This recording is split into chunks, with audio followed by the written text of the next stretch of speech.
Hey everyone, welcome back to the channel. Today I'm gonna show you how to erase your iPhone.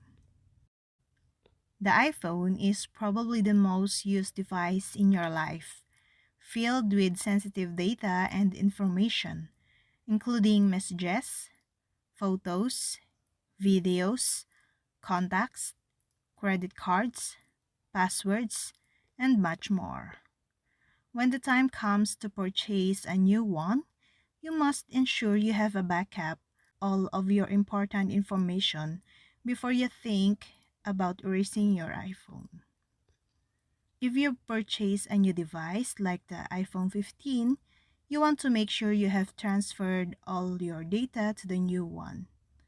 If you've moved your data across before selling or giving the iPhone to a loved one, you'll need to erase all the personal data.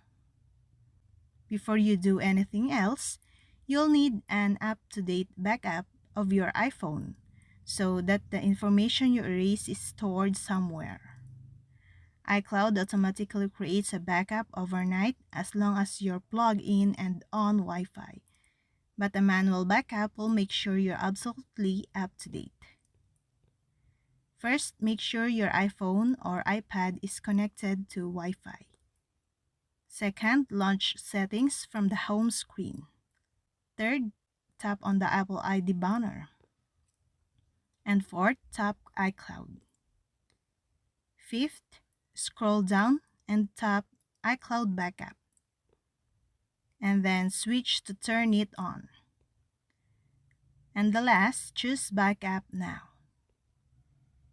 Wait for your iPhone backup to complete before moving forward.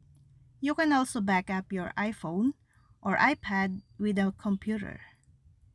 This might be a better option if you're pressed for time. And that's all. I hope this video helped you guys. For more videos, subscribe to our YouTube channel. Thank you for watching. See you again.